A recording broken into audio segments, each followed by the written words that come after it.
இயேசுவுக்கே புகழ். இன்று நம்முடைய தியானத்தின் 37வது நாள். 37வது நாளாகிய இன்றைய தியான சிந்தனைகள் அனைத்தையும் கடவுளுடைய பாதத்தில் வைத்து ஒரு சிறு ஜெபத்தோடு நாம் தொடங்குவோம். முடிந்தால் கண்களை மூடியவாறு ஒரு ஜெப உணர்வோடு இந்த ஜெபத்தில் கலந்து கொண்டால் மிகவும் நன்றாக இருக்கும். ஜெபிப்போமாக. எங்களை ஒவ்வொரு நாளும் பாதுகாத்து வழிநடத்தி வருகின்ற அன்பு தந்தையே இறைவா, இதோ 37வது நாளாகி இன்றைய தியான சிந்தனைகள் அனைத்தையும் உம்முடைய பாதத்தில் வைத்து நாங்கள் ஜெபிக்கிறோம். ஆண்டவரே, எங்களை இன்றைக்கு வழி நடத்தும். இதோ இன்றைக்கு யாரெல்லாம் இந்த தியானத்தில் கலந்து கொள்கிறார்களோ அவர்களையும் அவர்களுடைய குடும்பங்களையும் நிறைவாக ஆசீர்வதித்தருளும். அன்பிறைவா, ஒவ்வொரு நாளும் எங்களுக்கு உம்முடைய வார்த்தையை, உம்முடைய வல்லமையுள்ள வார்த்தையை, ஆறுதல் தரும் வார்த்தையை, உற்சாகப்படுத்தும் வார்த்தையை அனுப்பி எங்களை திடப்படுத்துகிறேன். இன்னும் நாங்கள் இந்த கிறிஸ்தவ வாழ்வில் மேல் மேலும் வளர்ந்து உயர்ந்த ஒரு நிலைக்கு வர நீங்க எங்களுக்கு இந்த வார்த்தைகளை அனுப்புகிறீர்கள். அதற்காக நன்றி கூறுகிறோம். இதோ இந்த தியானத்தின் வழியாக, குறிப்பாக இன்றைய செய்தி வழியாக நாங்கள் உம்முடைய ஆவியால் நிரப்பப்பட்டவர்களாய், தூய ஆவியால் நிரப்பப்பட்டவர்களாய், அவருடைய அபிஷேகத்தை அதிகமாக பெற்றவர்களாக நாங்கள் இன்னும் இயேசுவுக்கு சாட்சிகளாக வாழவும், இயேசுவை இன்னும் நாங்கள் அதிகமாக அறிந்து கொள்ளவும், நாங்கள் எங்களுடைய வாழ்க்கையின் நோக்கம் என்னவென்றும் பணி என்னவென்றும் நாங்கள் எதற்காக அழைக்கப்பட்டிருக்கிறோம் என்பதை இந்த ஆவியான வழியாக நாங்கள் அறிந்து கொள்ள, பெற்றுக்கொள்ள, அதன்படி வாழ எங்களுக்கு வேண்டிய அருளை தாங்கப்பா. இந்த மன்றாட்டுகள் எல்லாம் எங்கள் ஆண்டவராகிய இயேசு கிறிஸ்து வழியாக உம்மை மன்றாடுகிறோம். ஆமென். இறை இயேசுவில் அன்பார்ந்த சகோதர சகோதரிகளே, நாம் நம்முடைய தியானத்தின் 8வது பகுதியில் இருக்கிறோம். 8வது பகுதி. இந்த பகுதியில் நாம் எதை குறித்து தியானிக்கிறோம் என்றால், இதுவரைக்கும் பார்த்த அனைத்தையும் பவுலடிகளார் ஒரு இடத்தில் எபேசியருக்கு எழுதிய திருமுகம் 1 அதிகாரம் 4வது வசனத்திலிருந்து 14வது வசனம் முடிய தொகுத்து வருகிறார். சம்மரைசிங், அதாவது எங்க தொகுத்து தருகிறார் என்றால், எபேசியர் 1 அதிகாரம் 4வது வசனத்திலிருந்து 14வது வசனம் முடிய. அங்க தந்தையோட பணி என்ன, மீட்பு திட்டத்தில் தந்தையோட பணி என்ன, மகன் இயேசு கிறிஸ்துவின் பணி என்ன, அடுத்த தூயாவின் பணி என்ன, அருமையாக அவர் கொடுத்திருக்காரு. அதை வாசித்தாலே புரியும். அது அவ்வளவு ஈஸி. வாசித்தாலே நமக்கு எல்லாம் நன்றாக புரியும். அப்போ முதல் நாள் நாம் தந்தையோட பணி என்னவென்று பார்த்தோம். அதாவது அவர் தான் பிளான் போட்டவர், ப்ளூ பிரிண்ட் போட்டவர், திட்டத்தை வகுத்தவர் அவர். என்ன திட்டம்? நீங்களும் நானும் ஒரு நாள் அவருடைய தூய்மையில் அவருடைய தூய்மையில் அவர் எந்த அளவுக்கு தூய்மையா இருக்கிறாரோ, பரிசுத்தமா இருக்கிறாரோ, அந்த தூய்மையில் நீங்களும் நானும் பங்கு கொள்ள வேண்டும். ஏன்னா நம்ம அவருடைய மக்கள் அப்ப மாதிரியே இருக்கணுங்க. அதற்காக என்ன செஞ்சாராம்? நம்மை உலகம் தோன்றுவதற்கு முன்பே நம்மை தெரிந்தெடுத்தார். நம்மளை மார்க் பண்ணி வச்சுட்டாரு. அதற்காக நன்றி சொல்கிறோமா? விண்ணுலகில் உங்கள் பெயர்கள் எழுதப்பட்டு இருப்பதை நினைத்து மகிழுங்கள். லூக்கா 10வது அதிகாரம் 20வது வசனம். லூக்கா நற்செய்தி 10வது அதிகாரம் 20வது வசனம். மாபெரும் திட்டம். அடுத்தது, இந்த திட்டத்தை நிறைவேற்ற வேண்டும் என்றால் ஏதாவது செய்த அவனுக்கு. ஏன்னா நம்ம பாவங்களினாலும் குற்றங்களினாலும் மரித்தவர்களாக, இறந்தவர்களாக இருக்கிறோம். ஒரு வழியை திறக்க வேண்டாமா? நமக்கு ஒரு உயிர் வேண்டாமா? அதுதான் நேற்று தினம் பார்த்தோம். அதற்காக ஒரு விலை கொடுக்க வேண்டும். அப்போ ஆண்டவராகிய இயேசு கிறிஸ்து தம்முடைய இரத்தத்தை சிந்தியதன் வழியாக, தம்முடைய சிலுவை மரணத்தின் வழியாக நமக்கு அந்த வழியை திறந்து வைத்தார். ஏன்னா இந்த பாவங்களுக்கு நமக்கு மன்னிப்பு தேவை. Starting forgiveness. நாம் கடவுளுக்கு பகைவர்களாக இருந்தோம், மன்னிக்கணும். அது மன்னிக்க வேண்டும் என்றால் அவர் ரத்தம் சிந்த வேண்டும். அதுதான் நேற்று தினம் பார்த்தோம். அதோட கொஞ்சம் உள்ளத்தை அப்படியே நான் கொட்டின நேத்து. சில வேதனை என்னுடைய உள்ளத்துல வந்து அதை நான் கொட்டினேன். இயேசுவுடைய சிலுவை மாறினா அவ்வளவு மேலானது, உயர்ந்தது, முக்கியமானது. நான் இந்த தியானத்து தொடக்கத்துல 2வது பகுதியில ஒரு நாள்ல அந்த இஸ்ரேல் மக்கள் பாலைவனத்துல கனான் தேசம் போகும் வழி, அந்த பாலைவனத்துல நிறைய பிரச்சனைகள் சந்தித்தார்கள் நம்ம தியானித்தோம். அந்த பிரச்சனைக்கெல்லாம் ஒரே தீர்வு தான் கடவுள் வைத்தாரு. ஆண்டவராகிய இயேசு கிறிஸ்துவின் சிலுவை மரணம். அது நிழலாக அங்க வச்சாங்க. கடவுள் சொன்னாரு. ஆனா அவங்களுக்கு புரியல, அது வேற விஷயம். ஆனா அவங்க சந்தித்த எல்லா பிரச்சனைகளுக்கும் ஒரே தீர்வு தான் ஆண்டவராகிய இயேசு கிறிஸ்துவின் சிலுவை மரணம். அது 2வது பகுதியில ஒரு நாள் பார்த்தோம். ஞாபகம் இருக்கும் என்று நினைக்கிறேன். அன்பாதர்களே, இந்த சிலுவை மரணம் நம்ம எங்கெல்லாம் போதிக்கிறோமோ, அறிவிக்கிறோமோ, அங்கெல்லாம் பாத்தீங்கன்னா மனமாற்றம், ஆவியானவரின் அபிஷேகம் அங்க வந்து அப்படியே கொட்டும் பாருங்க. நமக்கு தெரிய மாட்டேங்குது. நம்ம இதெல்லாம் ஏன் சிலுவையை பத்தி, ஏன் சிலுவை மரணத்தை பத்தி போதிக்கணும், ஏன் கேட்கணும்? கேட்கிறவங்களுக்கு அது விருப்பம் சிலுவை வரமாட்டேங்குது. அதனால அவங்க போதிக்கிறது கிடையாது. 2 உதாரணம் பார்ப்போம். பேதுரு தன்னுடைய முதல் பிரசங்கத்துல, பெந்தகோஸ்து திருவிழா அன்றைக்கு தூய ஆவியானவர் பெற்ற பிறகு பேதுரு நிறைவேற்றிய திருச்சபையில பிரசங்கம், நற்செய்தி அறிவிக்கும் பணி, பிரசங்கம். அந்த பிரசங்கத்தை கேட்டு 3000 பேர் இயேசுவை ஏற்றுக்கொண்டார்கள். 3000 பேர். அவர் எதை பற்றி போதித்தாரு? ஆண்டவராகிய இயேசு கிறிஸ்துவின் சிலுவை மாறின உயிர்ப்பு. அவ்வளவுதான். அது பாத்தீங்கன்னா அவ்வளவுதான். இயேசுவை போக்கஸ் பண்ணி இயேசுடைய சிலுவை மரணமும் உயிர்ப்பை பத்தி அவர் போதித்தார். அங்க 3000 பேர் இயேசுவை ஏற்றுக்கொண்டார்கள். அடுத்து இந்த அதே பேதுரு திருத்தூதர் பணி ஆக்ட்ஸ் ஆஃப் தி அப்போஸ்டல்ஸ் 10வது அதிகாரத்துல கொரோனியோஸ் என்ற ஒரு பிரேனத்தார் வீட்டுல நற்செய்தியை போதிப்பார். இயேசுவை பற்றி தான் போதிக்கிறாரு. இயேசுவை போக்கஸ் பண்ணன பாருங்க. அங்க தூய ஆவியானவர் அப்படியே வந்து கொட்டினாரு, வந்து அவர்களை ஆட்கொண்டார். திருத்தூதர் பணி 10வது அதிகாரம் 30ல இருந்து 46 வரைக்கும் படிச்சு பாருங்க. 30வது வசனத்துல இருந்து 46 வசனம் வரைக்கும் படிச்சு பாருங்க. இயேசு இயேசு இயேசு, அவ்வளவுதான். அது மாதிரி இயேசுவை போக்கஸ் பண்ணி எங்கெல்லாம நம்ம பேசுறோமோ, பகிர்ந்து கொள்கிறோம், அங்கெல்லாம் ஆவியானவர் வந்து அப்படியே வந்தே ஆகணும். அதை அப்படியே அட்ராக்ட் பண்ணும். இந்த வார்த்தை ஆவியான அப்படியே அட்ராக்ட் பண்ணும். வீட்டுல பாருங்க, அடிக்கடி இயேசுவை பத்தி பேசுங்க. இயேசுவோட சிலுவை மரணம் உயிர்ப்பை பகிர்ந்து கொள்ளுங்க. இயேசு நமக்கு யாரு, என்ன, எல்லாம் அதை பத்தி, இயேசுவை பத்தியே சொல்லுங்க. அந்த வீடு முழுவதும் ஆவியான பிரசன்னம் அப்படியே வந்து நிறையும் பாருங்க. அந்த குடும்பத்துல சாத்தான் வெளியே போயிடுவான். நம்ம இயேசுவை பத்தி போதிக்கிறது கிடையாது, அது பேசுறது கிடையாது, பகிர்ந்து கொள்வது கிடையாது. நம்ம உலக காரியங்களா பேசிட்டு இருக்கோம். உலகம் வந்து சாத்தானே அட்ராக்ட் பண்ணும். இதுதான் நடக்குது. இந்த உலகம் தீயவனின் கையில் இருக்கிறது. அப்ப உலக காரியங்கள், பேங்க் பேலன்ஸ், விளையாட்டு, ஸ்போர்ட்ஸ், சினிமா, அரசியல், இதே பத்தி பேச, அந்த வீட்டுக்காரன் இப்படி பண்ணாங்க, அந்த பொண்ணு இப்படி, இதே பேசினோம்னா சாத்தா உள்ள உள்ள உள்ள உள்ள உள்ள உள்ள வந்துட்டே இருப்பான். இது ஏசு ஏசுன்னு பேசிட்டீங்கன்னா அவன் வெளியே போய் ஆவியான உள்ள வந்துட்டே இருப்பார். இப்ப நம்ம தீர்மானிக்கணும், நமக்கு யார் வேணும்? ஆவியான வேண்டுமா, சாத்தான் வேணுமா? சாத்தான் வந்தா உடைச்சிருவாங்க குடும்பத்தை. ஆவியானவர் வந்தா அபிஷேகம், மகிழ்ச்சி, அமைதி.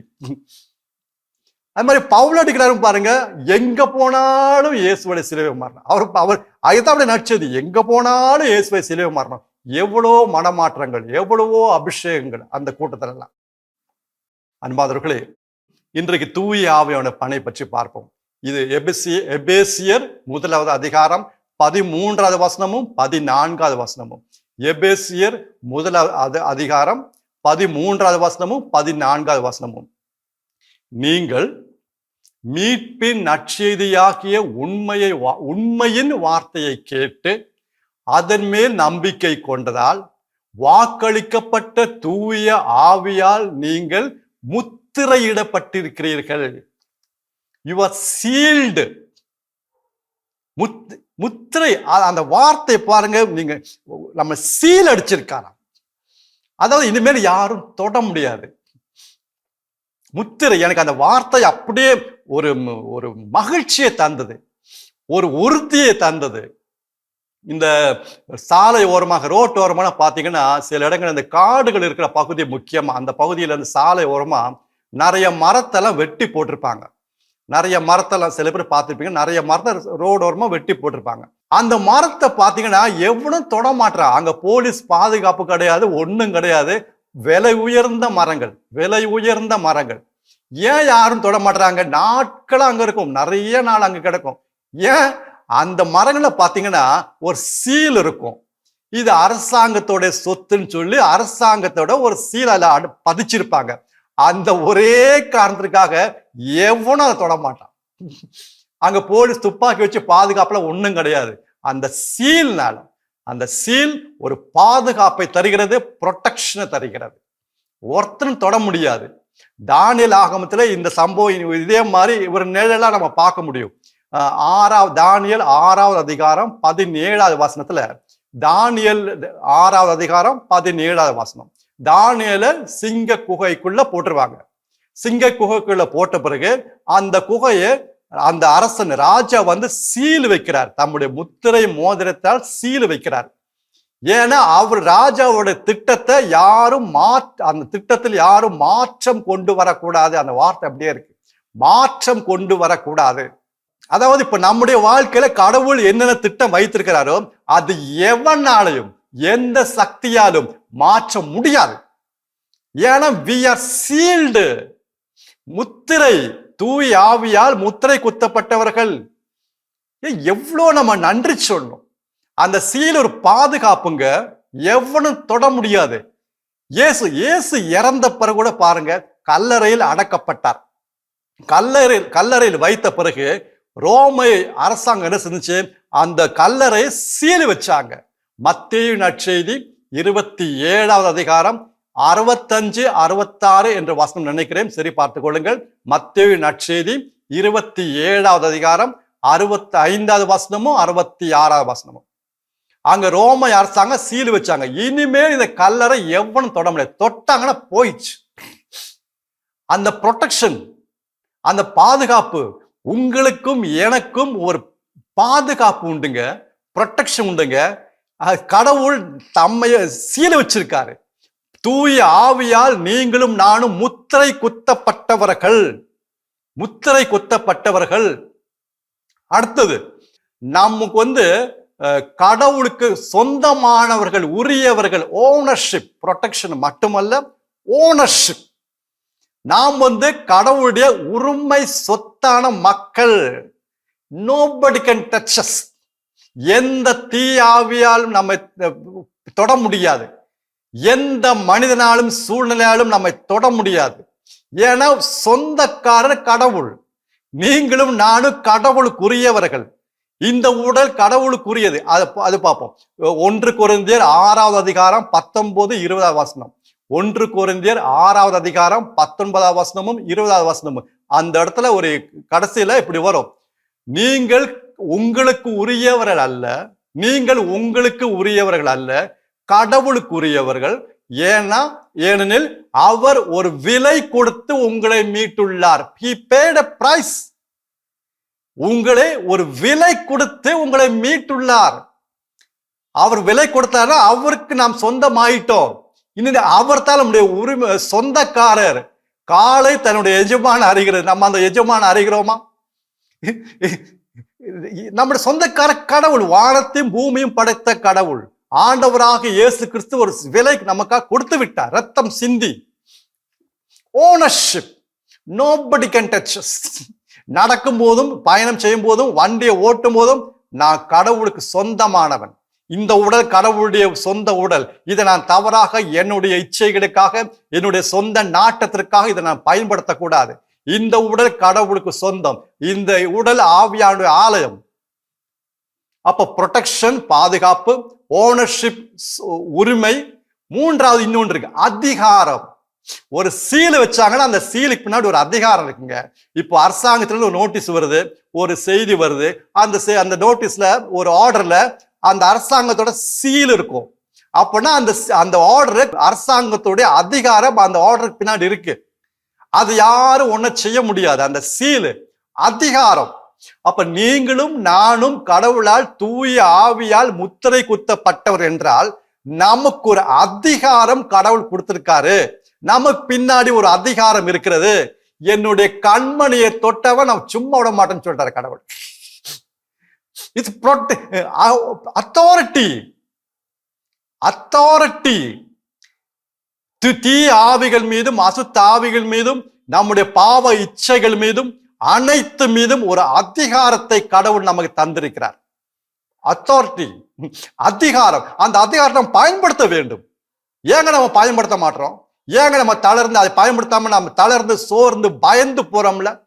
இது இந்த இறை வார்த்தை நமக்கு தெரிய மாட்டேங்குது. அருமையான வார்த்தை வழியாக கடவுள் இந்த உண்மைகளை வெளிப்படுத்திருக்காரு, நமக்கு தெரிய மாட்டேங்குது. அப்போ பாதுகாப்பு, ப்ரொடெக்ஷன் நம்ம இன்னும் நீங்க தனிப்பட்ட முறையில தியானிச்சீங்கன்னா ரொம்ப நல்லா இருக்கும். பாதுகாப்பு, ப்ரொடெக்ஷன். இரண்டாவது உரிமை, ஓனர்ஷிப். மூன்றாவது அதிகாரம், அத்தாரிட்டி. இந்த மூன்றும் இந்த முத்திரை வழியாக நாம் பெற்றுள்ளோம். அருமையான வாழ்க்கை, ஃப்ரீயா விடுதலை அடைந்த வாழ்வு நம்ம வாழ இந்த மூணும் போதும். அதுக்கு தூய ஆவியானவர் தூய ஆவியானவரால் நாம் முத்திரை குத்தப்பட்டுள்ளோம். எபேசியர் 1 அதிகாரம் 13வது வசனம். அடுத்து 14வது வசனம் வருவோம். எபேசியர் 1 அதிகாரம் 14வது வசனம். அதே தூய ஆவியான குறித்து தான். அதே ஆவியால், அதே தூய ஆவியே நாம் மீட்பு அடைந்து உரிமை பேறு பெறுவோம் என உறுதிப்படுத்துவதற்காக அடையாளமாக தரப்பட்டுள்ளார். உறுதிப்படுத்தும் அடையாளமாக தரப்பட்டுள்ளார். நாம் மீட்பு பெறுவோம், அந்த உறுதி. உரிமை பேறு பெறுவோம், அந்த உறுதி. எப்படி தெரியும்? அட்வான்ஸ் கொடுத்தாச்சு. அடையாளமாக அட்வான்ஸ். இப்ப நம்ம ஒரு இடத்த வாங்குறோம், வீட்டை வாங்குறோம், நமக்கு பிடிச்சிருக்கு. நம்ம எடுத்த உடனே அவங்க கேட்ட பணத்தை ஃபுல்லா கொடுக்க மாட்டோம். ஒரு அட்வான்ஸ், டோக்கன் அட்வான்ஸ். இவ்வளவு ரூபாய் நாங்க டோக்கன் அட்வான்ஸா தரோம் அப்படின்னு என்ன அர்த்தம்? நாங்க அது வாங்குவது உறுதிங்க. அந்த வீடு நாங்க அடுத்த இன்னும் சில 2 வாரத்துல இல்ல 1 வாரத்துல ஃபுல் அமௌண்ட் கொடுத்து நாங்க வாங்க போறோம், உறுதி. அவங்களுக்கு தெரியும் இவர் அட்வான்ஸ் கொடுத்தாரு, வாங்க போறாருன்னு. உறுதி. அப்ப தூய ஆவியானவர் அட்வான்ஸாக நமக்கு கடவுள் தந்திருக்கிறார், ஒரு அடையாளமாக. என்ன அடையாளம்? மீட்பு பெறுவோம். ஏன் பயப்படணும்? ஒரு நாள் நம்முடைய வாழ்வு கடவுள் திட்டத்தின்படி முடிய போது. மீட்பு பெறுவோம், உரிமை பேறு பெறுவோம். நமக்கு என்னெல்லாம் உரிமை கடவுள் வைத்திருக்கிறாரோ கடவுளுடைய மக்கள் என்ற முறையில் எல்லா உரிமையும், மாட்சியும் ஆட்சியும் நமக்கு உரியது. மாட்சியும் ஆட்சியும் அவர் அந்த கடவுளுடைய ஆட்சியில் நாம் ஒரு நாள் பங்கு பெற போகிறோம். We are going to be sharers. அன்பர்களே, இந்த அருமையான வாழ்வு ஏன் நம்ம விடணும்? ஏன் நம்ம இங்க கோழி குஞ்சுங்க மாதிரி, கோழியை மாதிரி நம்ம பூமியில மண்ணுகளை, இந்த புழுக்களை கொத்தி சாப்பிட்டுட்டே இருக்கணும்? நம்முடைய அழைப்பு என்னங்க? நம்முடைய காலிங் என்ன? அதை நம்ம தெரிஞ்சுக்கணும். அப்ப அதனால கடவுளை செஞ்சிருக்காரு, தூய ஆவியானவரை ஒரு அடையாளமாக நமக்கு தந்திருக்காரு. முத்திரை, தூய ஆவியாக முத்திரை குத்தப்பட்டுள்ளோம். அன்பாதவர்களே, அட்வான்ஸ் இன்னைக்கு நம்ம பணத்தையும் காசையும் கொடுக்கிறோம். கடவுள் தம்மையே அட்வான்ஸாக தந்திருக்கிறார். அன்பான சகோதரர்களே, இந்த இறை வார்த்தையை நாம் அறிந்து கொள்ள வேண்டும் என்று கடவுள் விரும்புகிறார். இல்லைன்னா நம்ம ஒரு வேற ரூட்ல போக வேண்டியது இருக்கும். இந்த உலகத்தை மக்களை போல வாழ வேண்டியது இருக்கும். ஆனா அதே நேரத்தில் ஒரு பேலன்ஸும் கடவுளுடைய வார்த்தையில கடவுள் வச்சிருக்காரு, ஒரு பேலன்ஸ் வச்சிருக்காரு. இந்த தூய ஆவியானவரை நாம் துக்கப்படுத்தக்கூடாது, அவருக்கு துயரத்தை கொண்டு வரக்கூடாது. அதே எபேசியராகமம் 4வது அதிகாரம் 30வது வசனம். எபேசியர் 4வது அதிகாரம் 30வது வசனம். கடவுளின் தூய ஆவியானவருக்கு துயரத்தை வரவிக்காதீர்கள், கொண்டு வராதீங்க. கடவுளுடைய தூய ஆவியானவருக்கு துயரத்தை, மனவேதனையை, துக்கத்தை, சங்கடத்தை கொண்டு வராதீர்கள்.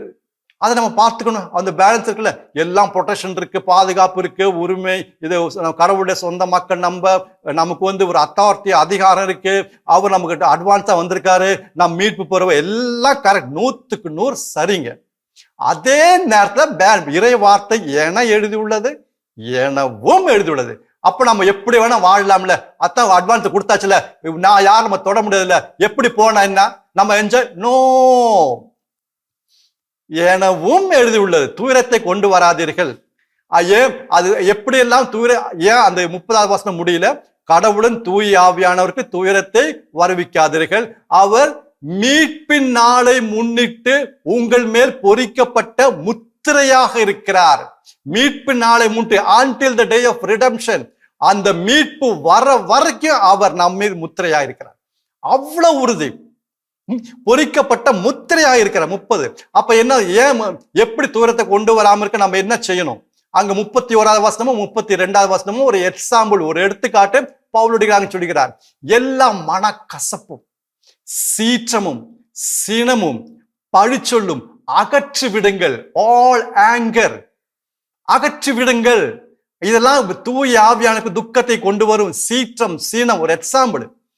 கடவுள் உங்களை இயேசு கிறிஸ்து வழியாக மன்னித்தது போல நீங்களும் மற்றவர் பிறரை மன்னியுங்கள். அப்ப 29 வாசம் இன்னும் நல்லா இருக்கும். உங்களுடைய பேச்சு நீங்க தீய காரியங்களை குறித்து பேசாதீங்க. எபேசியர் 4:29. தீய காரியங்களை குறித்து, கெட்ட காரியங்களை குறித்து பேசாதீங்க. நம்ம நான் ஒன்னும் கெட்ட காரியங்களை பேசலையே, நான் ஒன்னும் தீய வார்த்தைகள்லாம் பேசலையே, ரொம்ப சந்தோஷம். அங்க அர்த்தம் தீய வார்த்தை என்ற அடுத்த வரியில போட்டிருக்கு, மற்றவர்களுக்கு பயன் உள்ளவற்றை நீங்கள் பேசுங்க. பயனற்ற வார்த்தைகள் அனைத்தும் தீய வார்த்தைகள். அதாவது நல்ல வார்த்தையா இருக்கலாம், இது யாருக்காவது யூஸ்ஃபுல்லா இருக்கா, இது இந்த வார்த்தைங்க சொல்ற பேச்சுக்கு ஆவியில வளர அவங்களுக்கு பயனுள்ளதா இருக்கா? அப்படி பயனுள்ளதா இல்லைன்னா தீய வார்த்தைகள். அப்புறம் எப்படி அந்த 29வது வசனம் முடிக்கிறாரு? நல்ல வார்த்தைகளை பேசுங்க. ஏது நல்ல வார்த்தைகள்? பயனுள்ள வார்த்தைகள், பலன் தரும் வார்த்தைகள். நம்முடைய பேச்சு ரொம்ப முக்கியங்க. பேச்சுக்கும் தூய ஆவியானுக்கும் கனெக்ஷன் இருக்கு.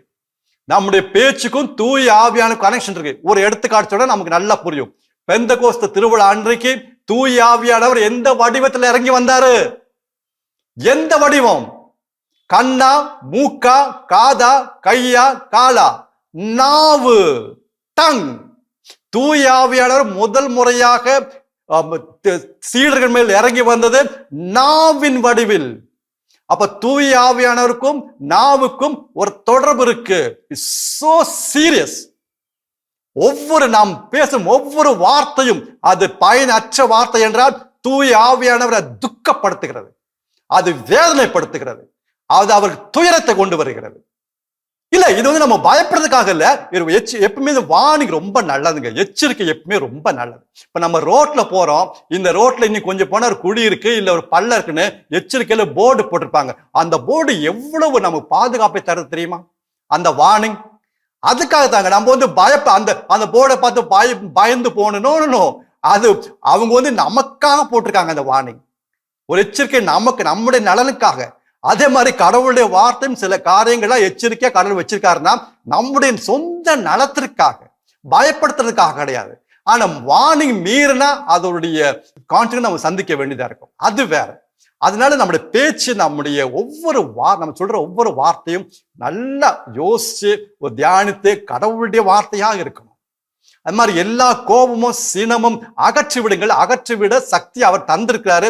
அருள் நமக்கு தந்திருக்காரு. இயேசு கிறிஸ்துவின் அருள் நாம் பெற்றுள்ளோம்.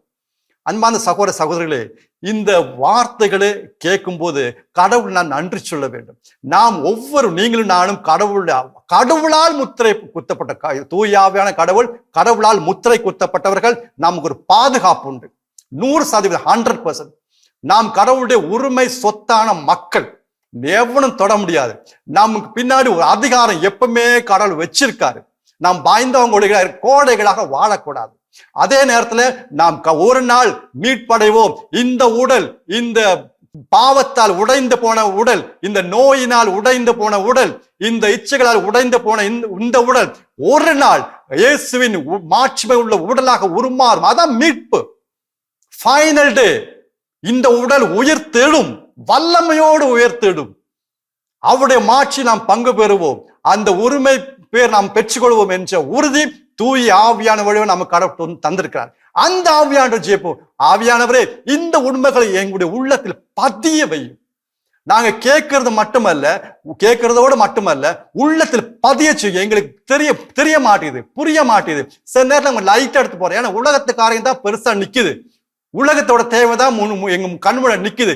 ஆவியானவரே, உள்ளத்தில் பதிய செய்யும். இது ஒரு ஈட்டி போல உள்ளத்தை ஊடுருவட்டும். இதனால் நாங்களுடைய கிறிஸ்தவ வாழ்வில் மேன்மேலும் வளர்ந்து மகிழ்ச்சியோடு, மன அமைதியோடு, ஒரு சந்தோஷமாக, ஒரு தெம்போடு, உற்சாகமாக வாழ எங்களுக்கு உதவி செய்யுமோ தூய ஆவியானவர் என்று நீங்கள் வேதனையோடு, ஏக்கத்தோடு, தாகத்தோடு ஜெபித்தீர்கள் என்றால் நிச்சயமா தூய ஆவியா நமக்கு உதவி செய்வாருங்க. என்ன காரணம்? ஏனெனில் இதுவே தகுந்த காலம்.